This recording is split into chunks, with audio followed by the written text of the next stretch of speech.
Good afternoon, everybody. My name is E.R. Anderson. I'm the executive director of Charis Circle. Charis Circle is the nonprofit programming arm of Charis Books. And Charis Books is the South's oldest independent feminist bookstore.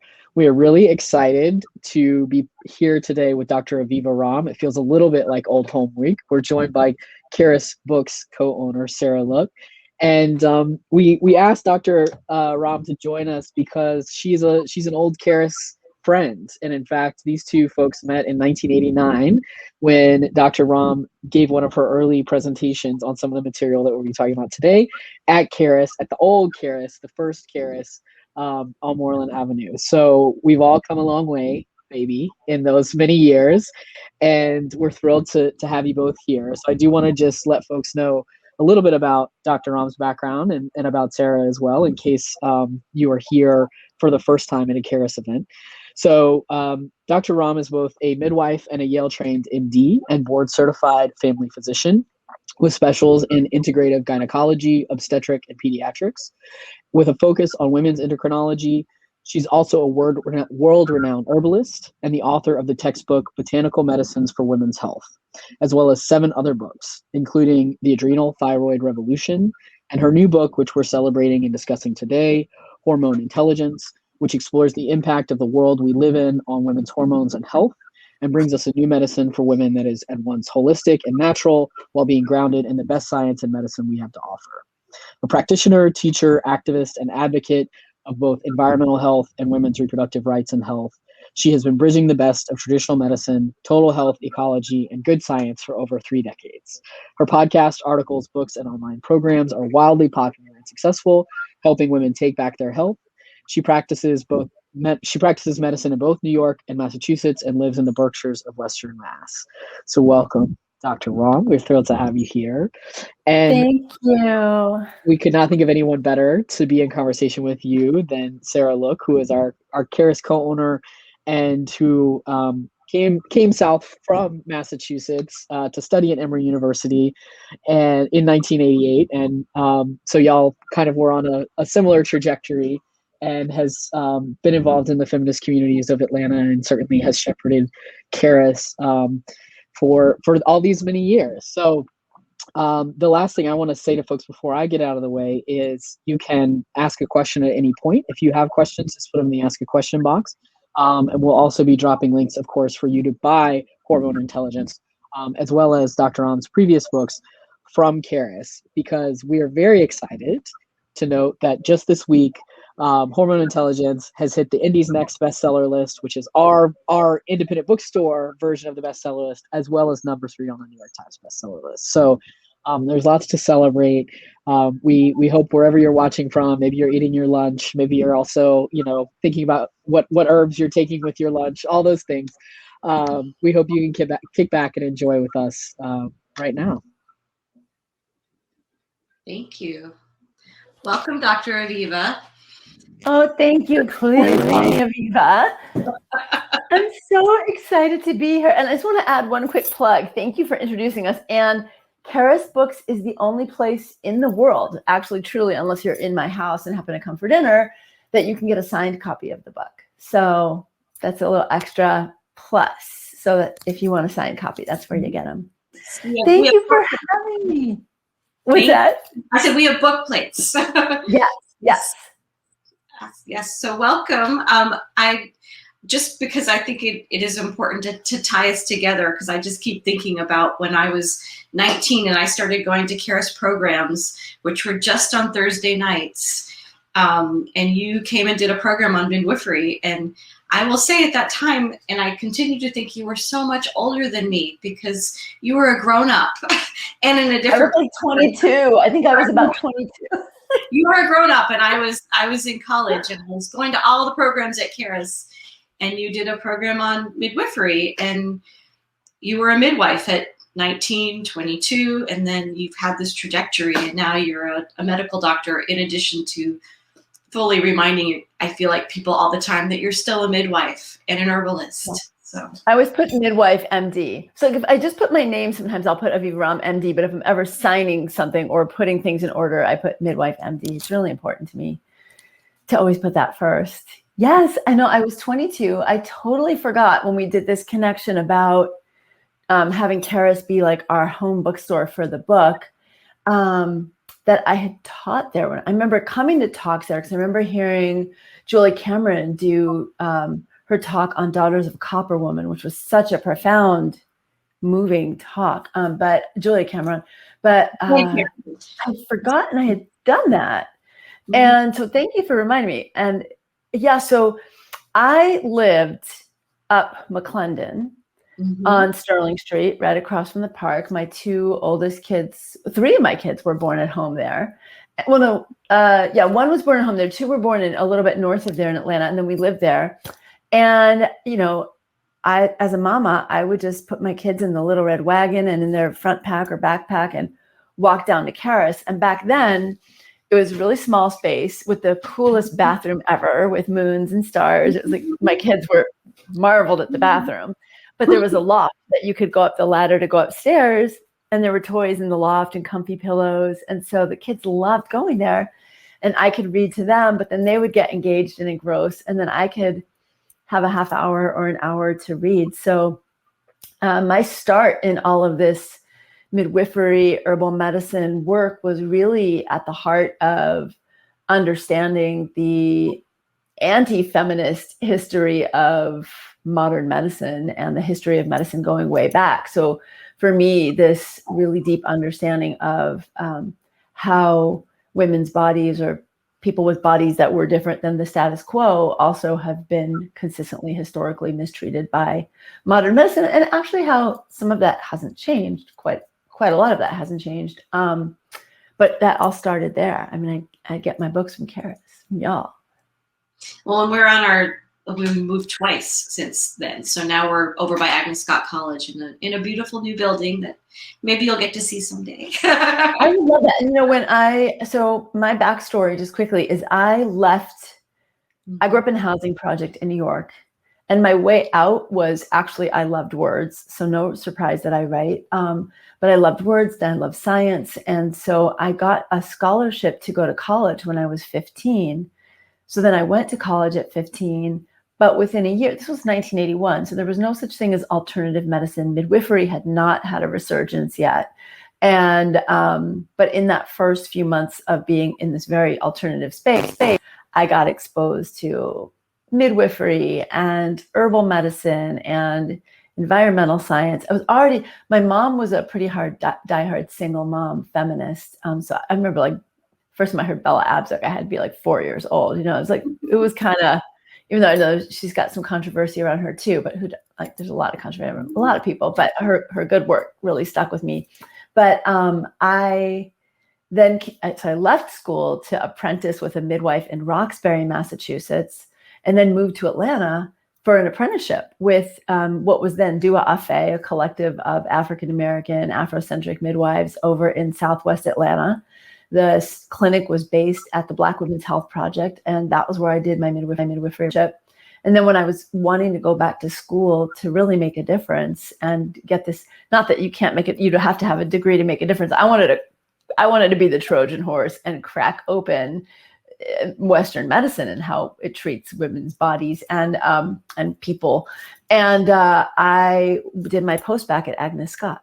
So that was a really amazing experience too. So I have that connection with that whole space. Yeah. And so tell us about your book, Hormone Intelligence. Tell us about the title, what Hormone Intelligence means. Yeah. So first of all, I want to just say that I am very clunky, even in spite of having a trans grandchild. I'm very clunky with gender language. And I want to just apologize ahead of time, say I'm really working on it. So feel free to call me out, and anything you can suggest that I say differently, please know. I'm very happy to hear that. And also in the dedication to the book, or the opening to the book, I really say that even though it was very clunky to find language to say, female body every time, or people with a uterus every time, I feel like we need better language, and maybe there is better language and I don't know it. So the book is written in a very traditional woman's body messaging, but the book is for everyone who has a womb, had a womb, has female TAC, and feels like you're facing challenges that are happening due to your hormones or those body parts or your experience of being in the world, in that identity and in that body, which there are so many of those challenges. So hormone intelligence means two things. It relates to a very deep, innate biological blueprint that we have all lived by with female bodies since time immemorial. We go into puberty. We have the same flow of hormones throughout our menstrual cycles. They may be slightly different for you and slightly different for me in terms of the intensity of our hormone experience, the levels of our hormones, but there's not a lot of variation in how this has kind of gone on from time immemorial. We all get pregnant through the same hormones. Even if we get pregnant differently, the same hormones are required, the thyroid hormone, the estrogen, the progesterone, et cetera. And menopause, similarly, we all go into menopause around age 51 on average in the world, unless there's a medical reason that drives us to go into it much earlier. Perimenopause happens for most women around the world, most people with female bodies around the world around the same time. So this innate biological blueprint to me is just this complete evidence of really how perfect and how resilient our bodies and our hormones are. And that when we look at what's thrown us off course on our hormone health, because fully 80% of people with female body parts, female tech, are going to experience hormone imbalances significant enough to get a medical intervention or a medical appointment at least.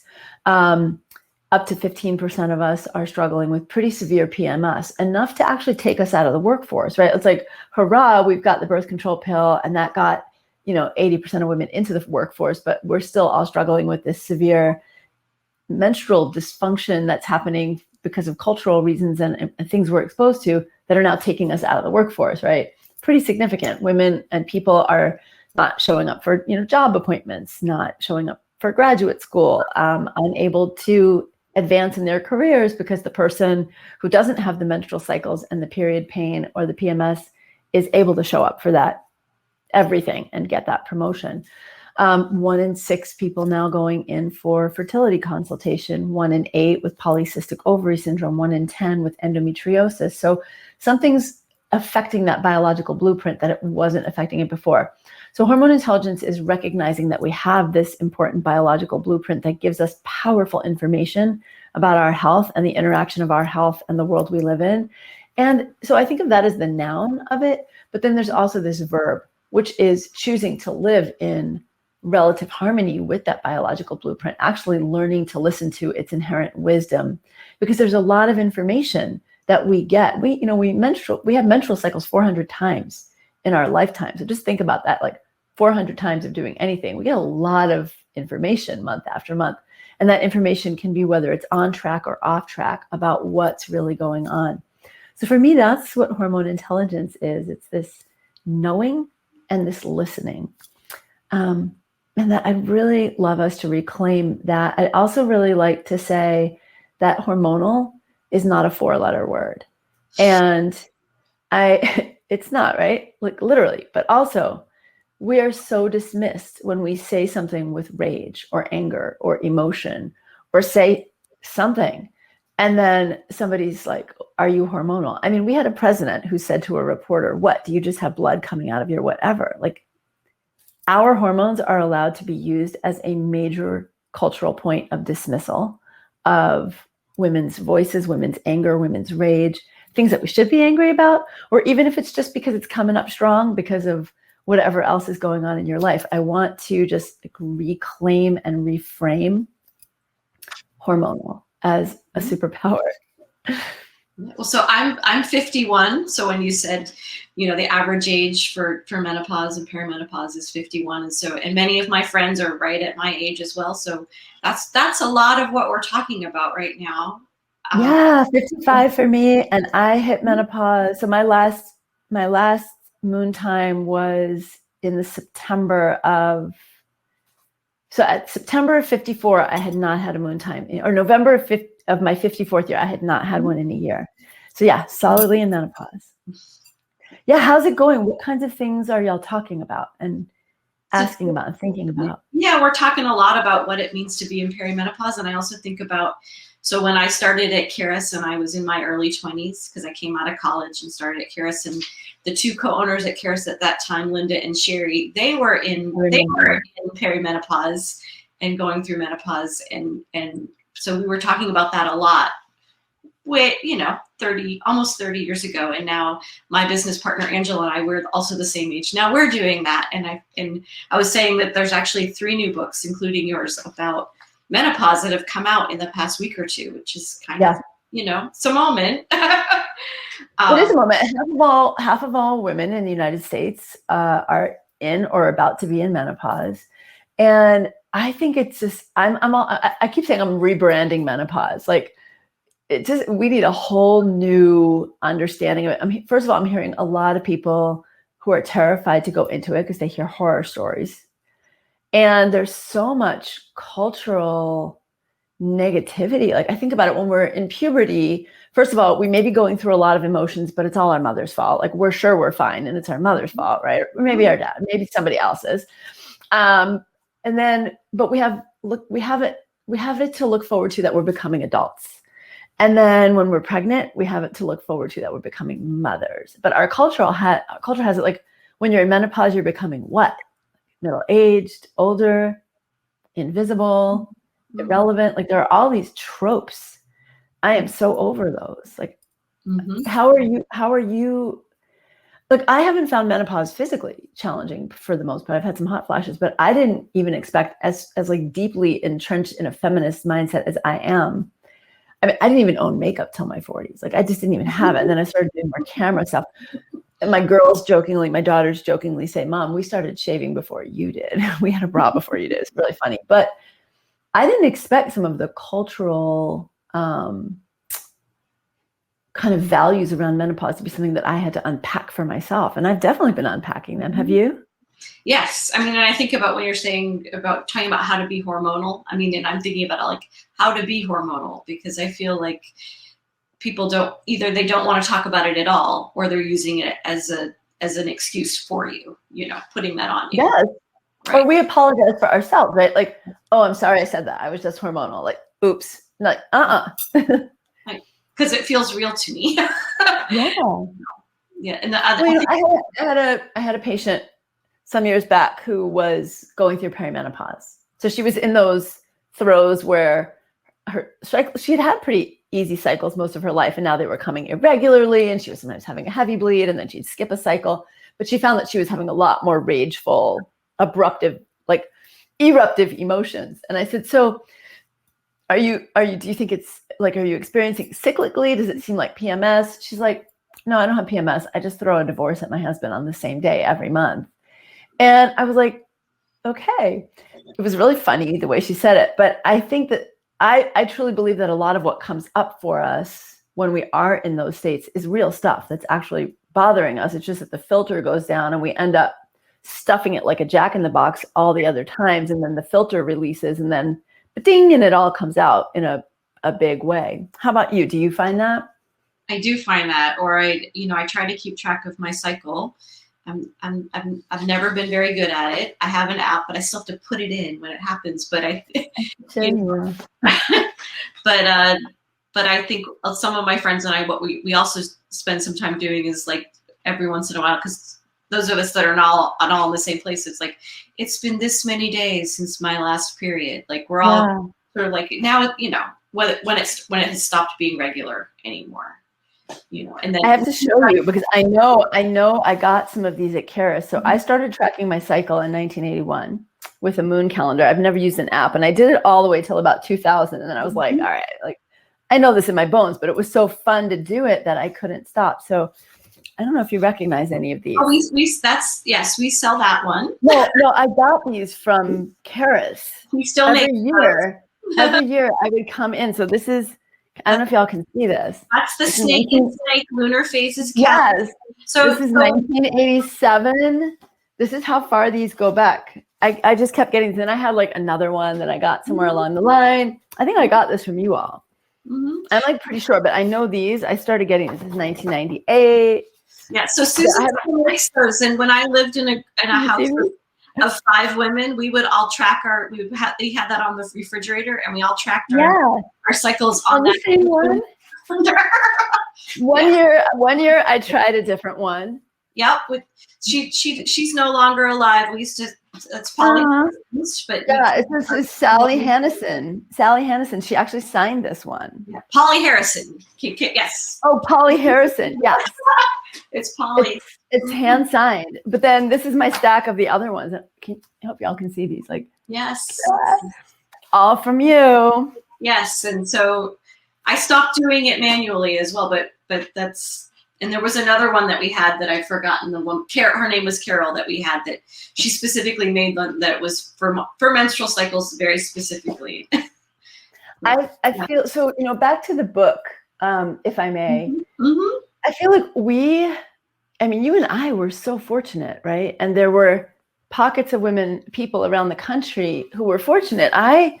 So when I left Simon's Rock, where I was here in Western Mass, and moved to Boston, I had the opportunity to apprentice with a midwife who self-defines as a powerful Black Muslim midwife. And so I was hanging out with her in Roxbury, and it was in the days where, so this was 81. So, our bodies ourselves, the whole the Boston Women's Health Book Collective, still very active in the area. I got that book when I was 15. I got a copy of A New View of a Woman's Body, which was from, I think, the San Francisco Health Collective. And all it is vulvas and cervices. It's just vulvas and cervices and cervices. It was so amazing. Like at 15. What I tried to do with this book in a way that is consumer friendly, because obviously my publisher wants me to do that. And sadly, Our Bodies Ourselves is no longer in print. It wasn't selling enough. So how do I create something that's consumer friendly and really meaningful and relevant, and takes on what I want to take on, and says the truth about what I want to say about conventional medicine and how people are treated, and racism and sexism in medicine, and also gives people the tools to chart their cycles and know their body wisdom, and then have the tools to, a big theme of that book for me is you are not broken. I think we tend to assume there's something wrong with us if we are having hormonal imbalances, or sometimes people don't even know what's normal and not. I can't tell you how many people have come to me and like, I've had periods from hell since I was 14, but my mom had periods from hell, so I just thought it was normal. Or I heard a story the other day of a much older woman who for like 40 years thought that her mid-cycle normal cervical mucus was a vaginal infection. So she kept getting over-the-counter treatments mid-cycle every month for her whole, basically like her whole reproductive years into like menopause. She just kept doing it because she was afraid she was going to get it back. So this is complete in the darkness about our bodies and not knowing. So the whole part 1 of the book is really that health class that I hoped I had, that so many women told me they hoped they had. And then a really important chapter called You Are Your Own Best Healer, which is about how to advocate for ourselves in a medical appointment, including things like when you walk in and the nurse says, please put on this gown, like, I'm going to do that, but after I talk with the doctor, because nobody can maintain their confidence when they're already vulnerable, already anxious. Their doctor's looking at their watch and has 15 minutes to talk to you, and your ass is swinging open in a Johnny that you're sitting on a exam table with your feet dangling, so you feel like you're 4 years old again, right? It's like, and then there's so many power differentials. And then part of the book is just about really a lifestyle plan of understanding what factors that we're exposed to in modern living that are really affecting that innate blueprint. And then there's a whole section on protocols. So if you do have PCOS or PMS and you just need answers that aren't just more pharmaceuticals or more surgeries, and I'm not opposed to those, obviously. I mean, I went to med school to be that bridge and to be able to offer things on both sides of the fence, if you will, or maybe even break down that fence a little bit. But that's what the book is about. So it's just sort of, I would never compare it to Our Bodies Ourselves, because that book was such a compendium of comprehensive everything. And I wouldn't even say it's like a modern version of that. It's very different. But I hope maybe for this time, it's a book that can help fill some of that kind of need. Do you have an active medical practice now, or are you on a book tour? I'm still seeing patients, although for the past few years I haven't taken on any new patients because I was working on this book and I was creating a practitioner course because really for me, I think medical change happens when consumers really demand change, but then we also have to change it at the systemic level. So now I'm creating programs where I'm educating health professionals to think differently and do things differently. But I still have all my follow-up patients, but I am reopening my practice in September full on, and it's going to be a really completely different model.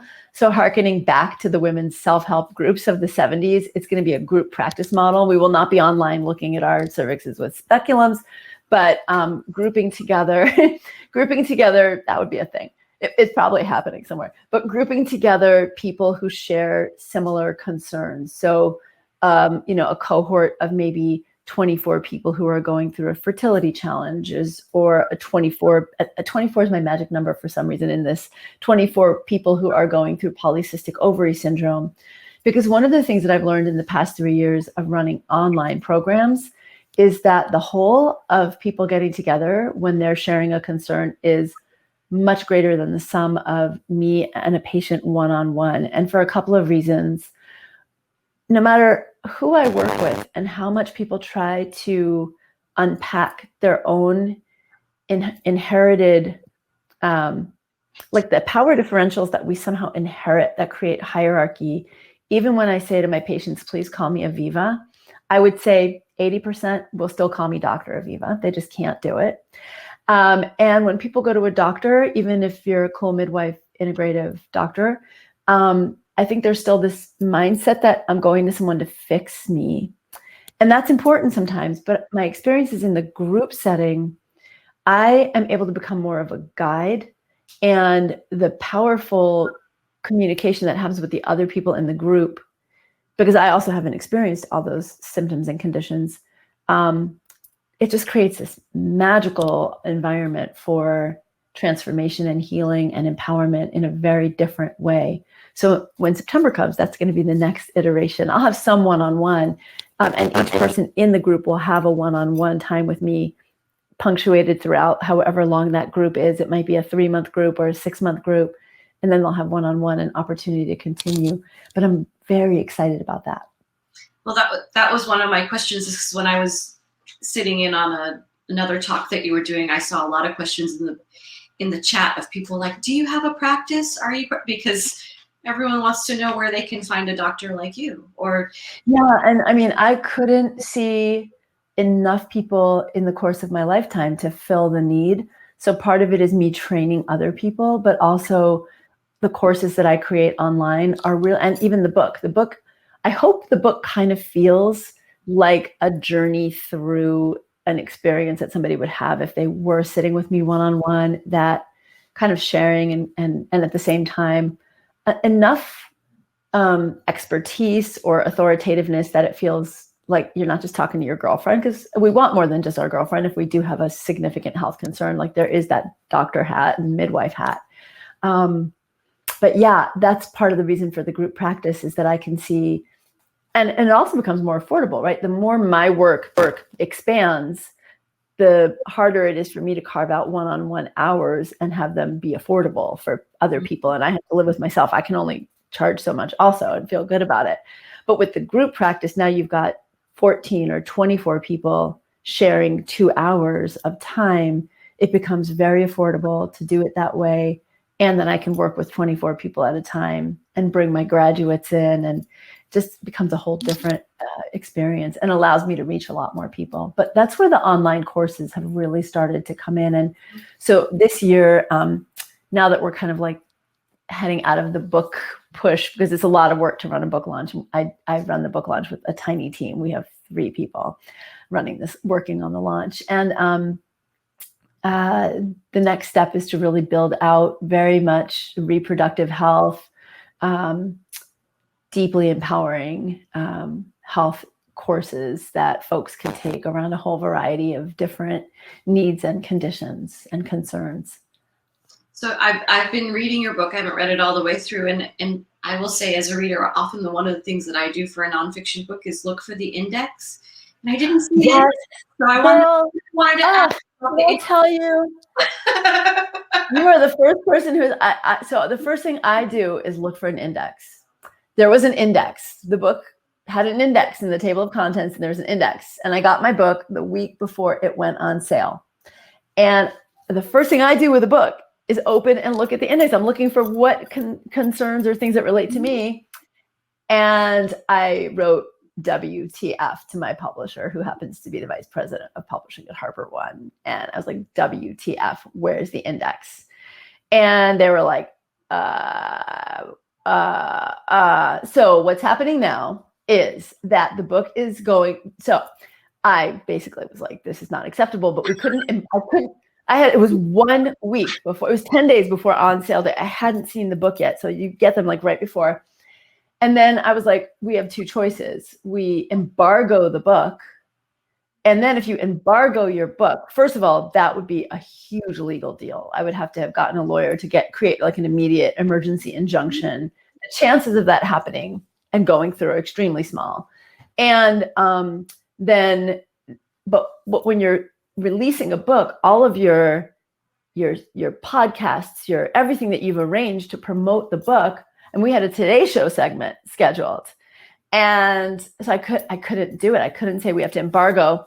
So what they're doing is they've now created an index, which is actually going to go up on my website this afternoon. In the book, there's a link to get collateral stuff.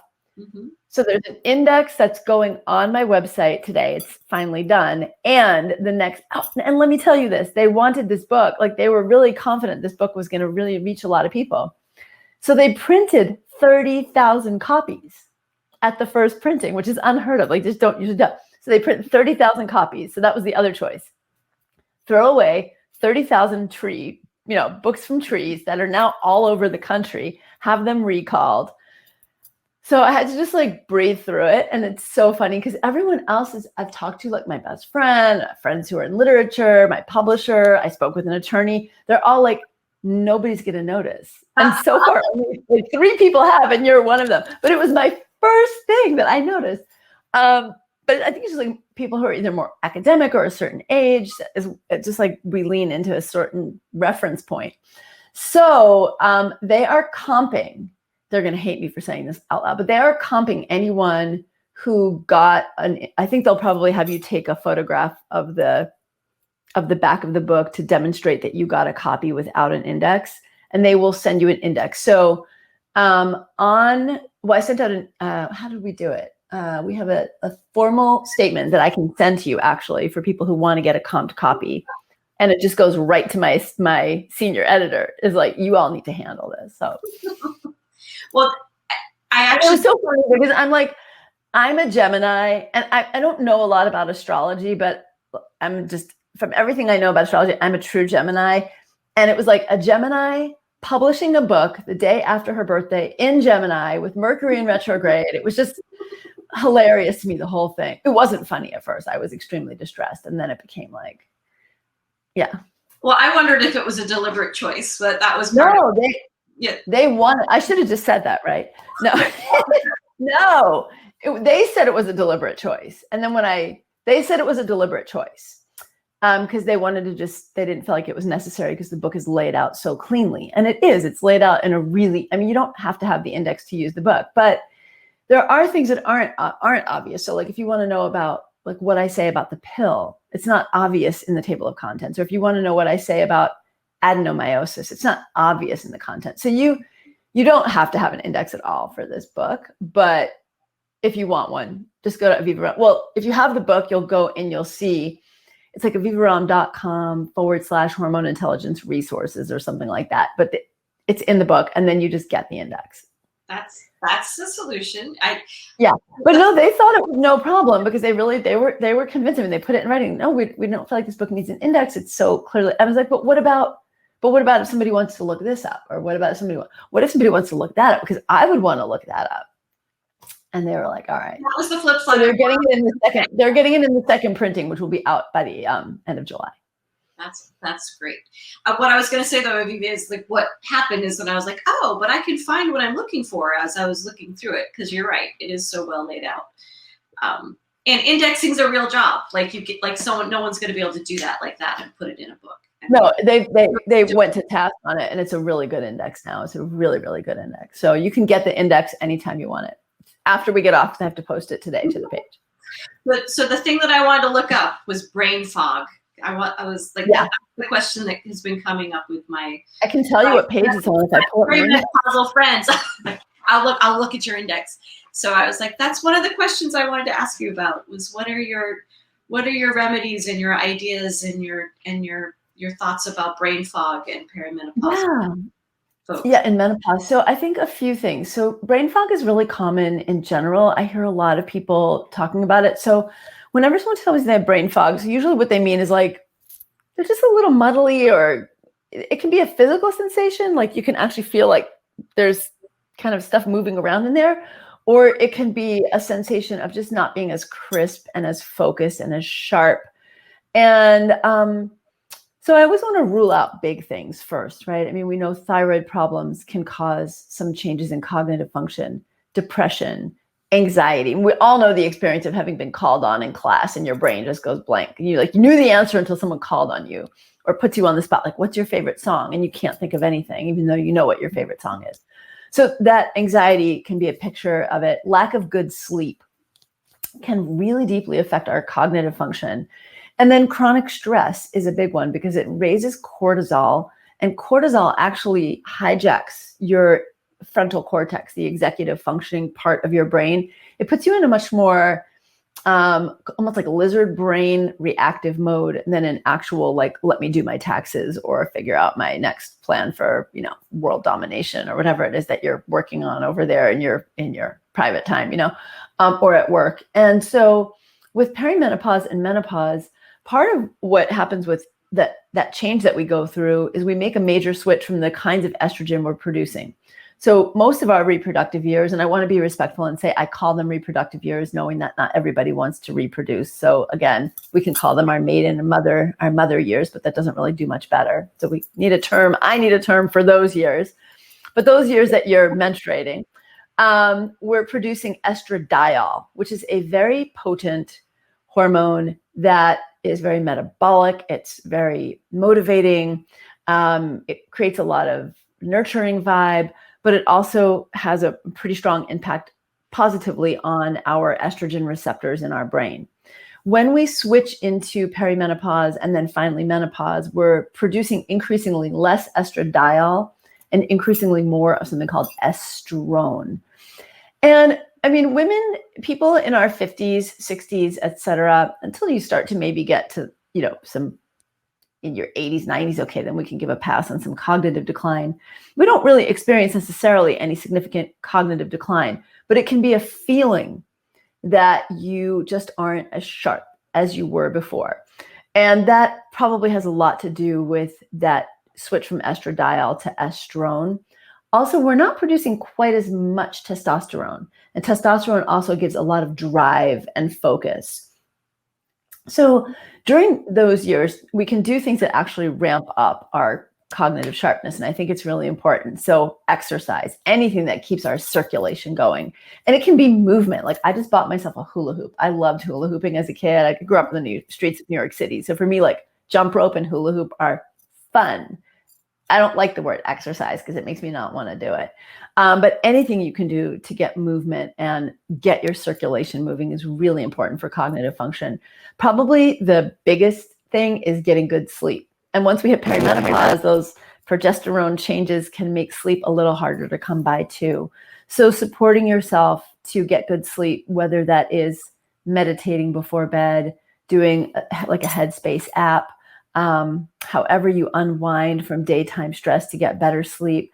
But the biggest thing I would say is alcohol. I'm not a teetotaler. I have no problem with people drinking alcohol, but women in perimenopause and menopause, it's like we are just not able to detoxify it or something the way we were in our 20s and 30s. If you even were in your 20s and 30s, I didn't drink then, so I don't know, but for myself, but even I've noticed, like, patient after patient after patient after patient, when they stop drinking, even if it's organic Cabernet from Northern California, just stop drinking the red wine, you'll sleep better through the night. And we know that alcohol disrupts our circadian rhythm. So those are some of the things that you can do just right off the bat. And then keep your blood sugar really steady. You know, I think as we get into our, at least for me, I've noticed, and I noticed for a lot of my patients, I don't know that we feel like we need to eat quite as much as we did in our 20s and 30s and 40s. And we may find ourselves grazing a little bit more. Make sure that you're keeping your blood sugar really steady with good quality protein, good quality fats. It's a great time in our life to lean into fish, eggs, lots and lots of green vegetables, and then do things that make your brain happy, right? So do crossword puzzles, play Scrabble, read books that challenge you. Find something that you're interested in that gets you really cognitively stimulated, that's exciting for you. Those are all the things that I think are really important. So does any of that resonate with you, Sarah? Yes, it does. And it sounds also a lot of like, I think what people hear a lot of is lifestyle changes, you know, like, are you getting enough sleep? Are you exercising? Are you eating healthily? You know, as your baseline. So you know what? I'm going to say something that's probably a little bit surprising, because I think a lot of people don't expect to hear this from someone who's in health, but coffee is actually, or caffeine is in moderation. So like 1 to 2 cups a day max, that's the sweet spot, and chocolate too, good dark chocolate, have been shown to support cognitive function and keep depression down. And also great for blood pressure, and there's no reason not to. So 1 to 2 cups a day, as long as you keep them to the earlier part of the day so that it's not keeping you up at night, can actually be great for cognitive function when we're in our 50s and 60s and beyond. Above 2 cups is actually counterproductive. And for some people, 1 cup may be enough. So you kind of have to know yourself and how you feel with it. But I always joke that coffee for a long time was the only antidepressant I ever took. I love it. Yes. Yeah, no, it really is an antidepressant. Yeah, and then you drink too much, and then you something else. Then you feel then it becomes. I always say to my patients, look, if I say to you, can you take out coffee for 2 weeks, and they're like, I can, but there's no way I'm doing it. Then I'm like, it might be a good idea just to see how you do without it for a couple of weeks, because it may be driving you instead of the other way around. And yeah, if it's affecting your sleep. Like, I'm super sensitive to caffeine, so I have to do decaf. But, you know, if you love it, it is a great antidepressant. Does decaf have the same properties? Like, or is it does for me. I mean, I definitely get zinged on it, but I don't get the agitation from it that I get when I drink full calf. Yeah. So my first cup of full calf was actually at Agnes Scott. I had driven, my husband and I were running a conference, an herbal conference in Wisconsin. I was doing my post-bacs. Never had coffee before. I was in my early mid 30s, and never in my life. I had never even had a sip of coffee. And my mom was a coffee drinker. My little brother, they used to do that like diluted coffee in the milk because he loved it. I'd never had green tea, black tea, coffee. I was just like a total like no caffeine person. And we drove home from Wisconsin, 4 kids in the car. And not that day, but the next day, I had an OChem class, an OChem exam and a biology exam back to back, one at 8 o'clock in the morning, one at 9 o'clock in the morning. I was like living up in Canton. So I had to drive into Agnes Scott. So I had to get up like a ridiculous hour to be there to beat that 285 traffic, or was it 400 to 285 traffic, I think, or whatever it was. And my husband said, well, why don't you drink half a cup of coffee? So it was like, because I had to study, because it was like 8 o'clock at night the next night, and I had to wake up. So I drank half a cup of coffee. And I don't know if anyone is old enough to remember this cartoon character, Ricochet Rabbit, but it was like ding, ding, ding, and he'd bounce off the walls. It was like a super ball. I was like a super ball. I could not settle. I was so anxious. My heart was racing. So now I'm trying to find phone numbers for my professors at Agnes Scott to say, it's like 10 o'clock. I can't even go to sleep, let alone show up for these. Couldn't reach anyone. I'm like, suck it up. So I go down into my herbal apothecary and I'm like, I need something to calm myself down. And I took about 5 drops of this herb called kava kava, which is really calming. And so I had this like pure cognitive focus. I mean, somebody may as well just dose me with straight up caffeine. So I had this pure cognitive focus and this incredible calm. And I studied until about 2, 3 in the morning, went to sleep, went in, and I got the highest scores on, don't try this at home, kids, but I got the highest scores on those exams that I, in my class, both of them, was like a 98 and 100. And in fact, I knocked on the biology professor's door and he's like, yes, Aviva, you really got 100. And then my friend said, I created the first herbal speedball. I was like, so yes. And you were probably prepared for your exams, no matter what. I don't think I was, actually. I mean, it was a lot. It was a lot going back. And now I had 4 kids. I was midwifing, had been out of school basically because I went to college at 15. Mm-hmm. I've still never taken an SAT, even though I went to Yale Med School and took the MCATs. I never took an SAT. So I actually had to go back and get a GRE to matriculate to get my post-bac at Agnes Scott. So I had really been out of school. I hadn't had a math class since I was 15. And now here I was doing these it was pretty wild. So did you get your college degree along the way? Like completely distance learning from Lesley University. Oh, wow. Yep. So no like core curriculum. I did things like history of women's medicine or making botanical products and talking about those in papers. And yeah, so my undergrad formal degree was women's health studies. And it was I created my own degree. So when I was walking up onto the stage at Yale to get my white coat, like this whole ceremony they do, everyone was like, and so from Princeton, and so from Harvard, and so from Yale, and Aviva Romm from Lesley University. It was such an outlier, but it was cool. So yeah, all my everything's my training from back when I was in ATL, and my midwifery training too. Mm-hmm. Mm-hmm. Just trying to think of the other random things. I was like, I'm going to talk to Aviva. What else should I ask her? Well, I want to hear more about, what y'all are talking about around menopause, and especially if you're having conversations around it from a more enlightened feminist perspective.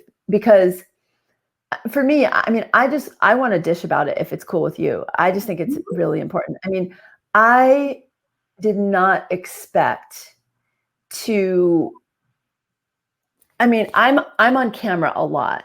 But like I said, I didn't have makeup till I was 40s. Everything I own is completely natural. I would never in a million years have thought that the thought should even cross my mind. Like would even cross my mind. Should I get Botox? Should I get filler? And I'm thinking, holy moly, if I'm having those thoughts, what are human beings going through out there? Because I had 4 kids at home, 3 of them just me and my husband there. It's like, I'm not about the surgeries and the artificial stuff. And I have no judgment about anyone who feels like they need to personally or professionally, but I'm just wondering how y'all are talking about just going through this transition in a culture that is so ageist and so appearance oriented. I mean, I think as we're talking about even what it means to be hormonal and what it means to sort of age into yourself, like I feel like we spent a lot of time being like, I'm turning 50 and this is what 50 looks like. And I feel good about being 50. And at the same time, having to acknowledge that we are in aging bodies, what is, and how does that feel?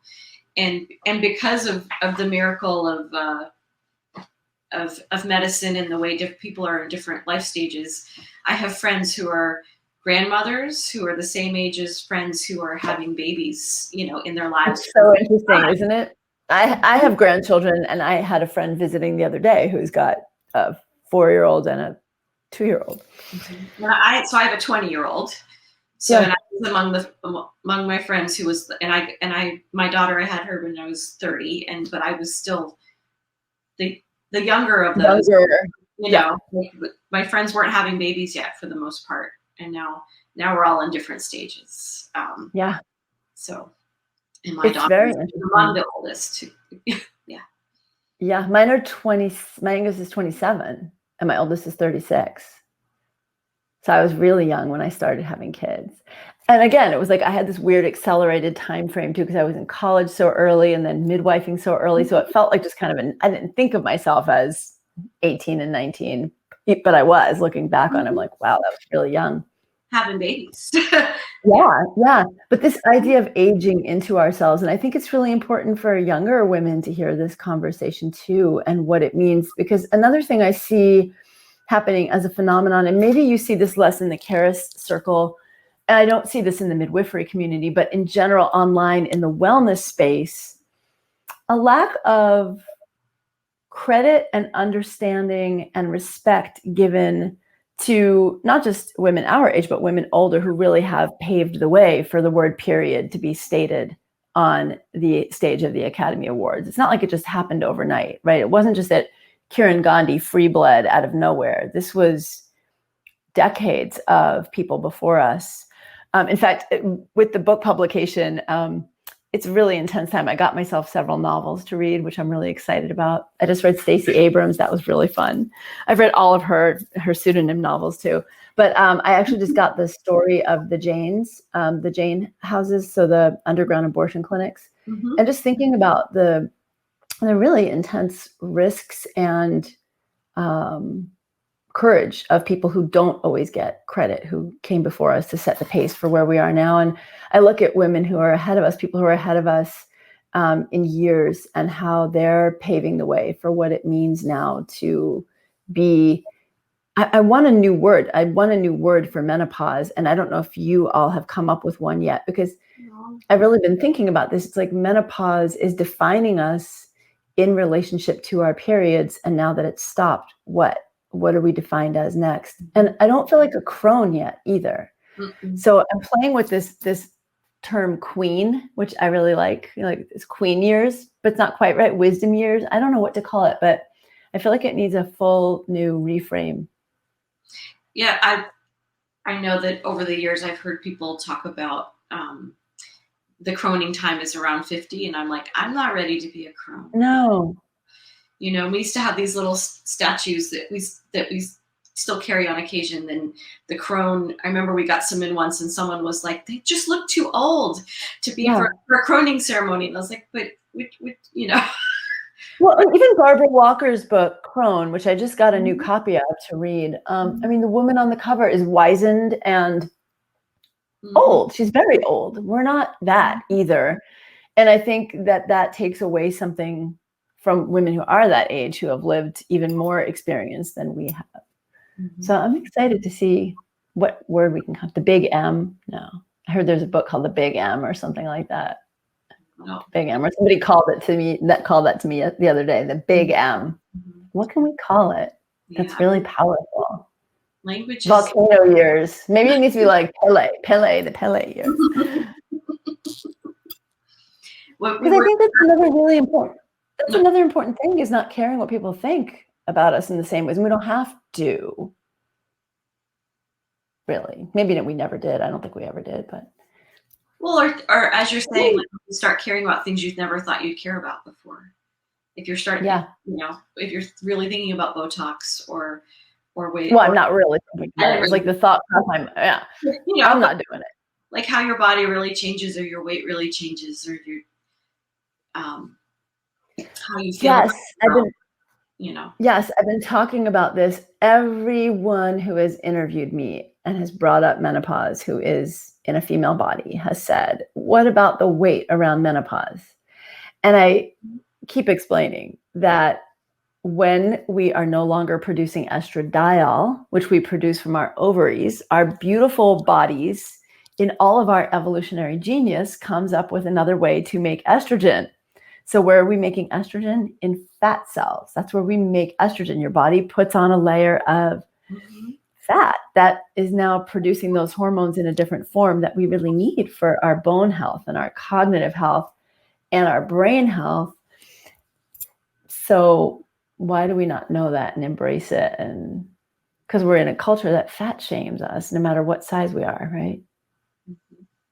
Or that you're always going to try to be the way your body was, whatever was your ideal. That yes, even though was your ideal.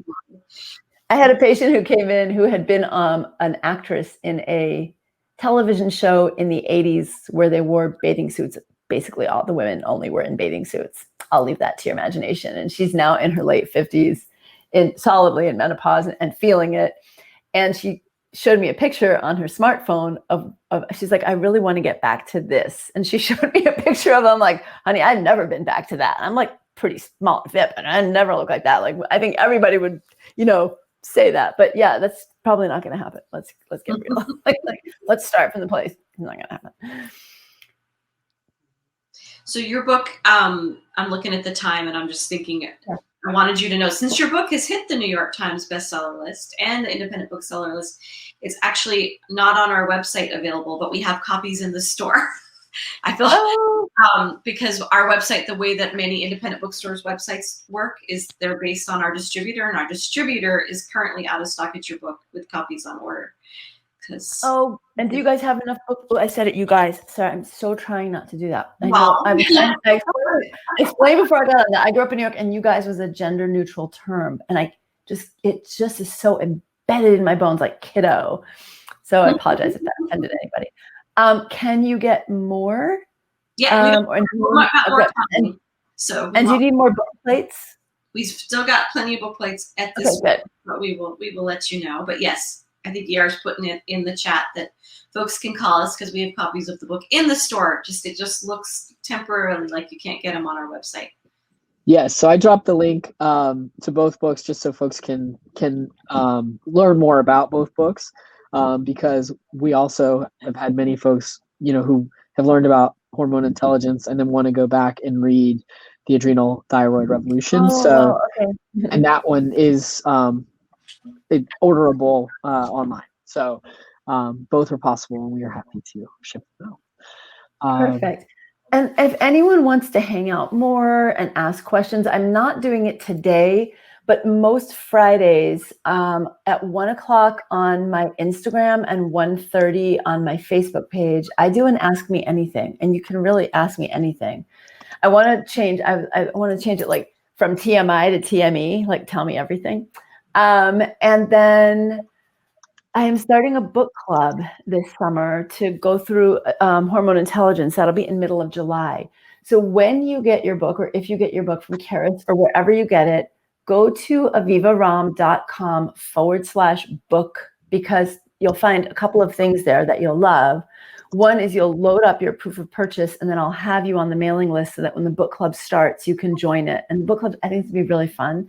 The other thing is that I had a really wonderful opportunity to interview about a dozen different folks who are in the women's health and wellness space doing work around hormonal health. That are all, all those recordings are available for free through end of July. Then they're going to become podcasts.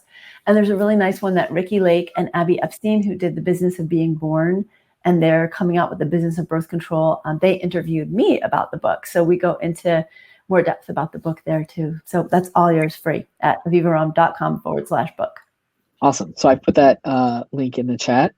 Awesome. I will be adding captions to this and putting it up on our YouTube channel, which is just YouTube.com/Charis Circle. So we would love for folks to share that as well. And I think, this has been so informative and great. So I hope folks will get the book and continue learning, because it sounds like there's so many ways to plug in. So thank you for spending this lunchtime session with us. And we do hope an honor and a pleasure to be back with Charis. So thank you, Sarah. Thank you both for having me. And thank you everyone for joining us. Yeah, we hope we'll get to host you physically at some point in the future. You can visit Agnes and Charis all in one. It'll be perfect. Totally. All right. Well, take care. Thank you. Thank you. Bye.